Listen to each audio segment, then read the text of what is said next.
ও আপনারা আসুন আসুন আসুন, চলো বসুন। Thank you sir. স্যার ওই আপনি খোঁজ নিতে বলেছিলেন না আমার ব্যাপারটায়, স্যার আপনি কথা বলতে পেরেছিলেন? না মানে আমি বলবো ভেবেই তো। আপনি কথা বলতে পারেন স্যার। হ্যাঁ? হ্যাঁ, আপনি কথা বলতে পারেন।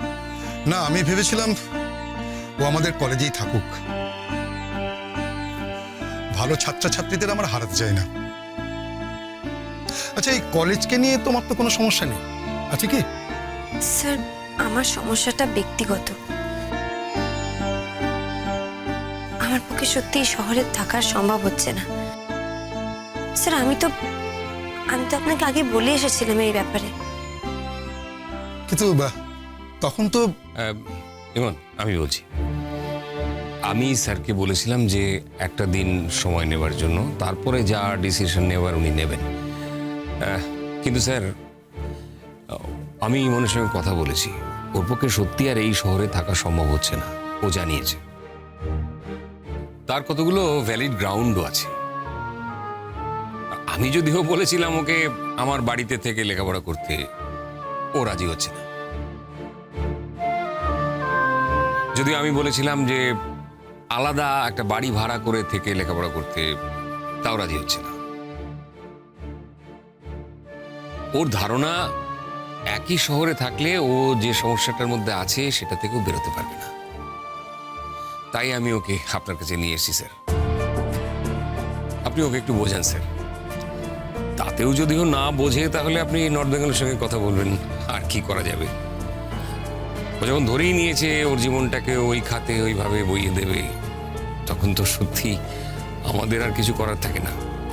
ও তো আর একেবারে ছোট নয়। স্যার এই ব্যাপারে তো আপনার সঙ্গে কথা আমার হয়ে গেছে, সব রকমের আলোচনা হয়ে গেছে। আপনি তো জানেন আমি কতটা অপারগ হয়ে এই শহরটা ছাড়তে চাইছি। হ্যাঁ, তোমার সঙ্গে আমার কথা হয়েছে, আই এগ্রিড। তোমার অপারগতাটা আমি বুঝতে পারছি, সেখানে কোনো সমস্যা নেই। তোমার অপারগতাটা হচ্ছে ওই বাড়িটা নিয়ে, বাড়ির মানুষদের নিয়ে।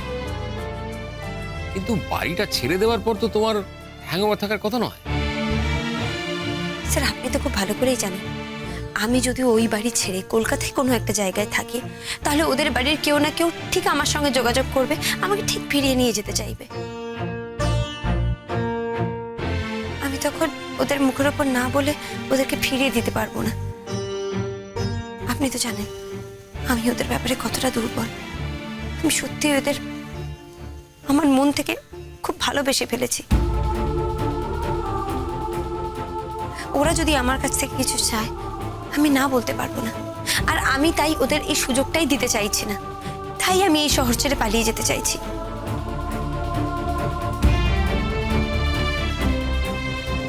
তুমি যদি কারো বাড়িতে থাকতে না চাও, তুমি বাড়ি ভাড়া নিয়ে থাকো।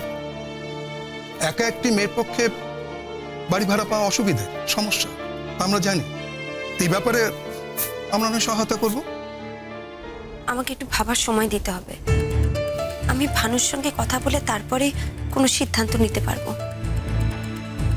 তবে যদি আমাকে নর্থ বেঙ্গলে না যেতে হয়, যদি কলকাতাতেই থাকতে হয়, তাহলে যত তাড়াতাড়ি সম্ভব আমার একটা বাড়ি ভাড়া পাওয়া দরকার। আরে একটা কেন, 10টা বাড়ি আমি তোমাকে খুঁজে দেব, এক রাতের মধ্যে খুঁজে দেব।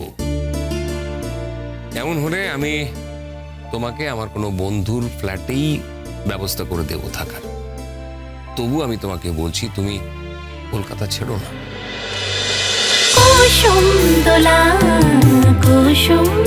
আরো একবার স্টার জলসায়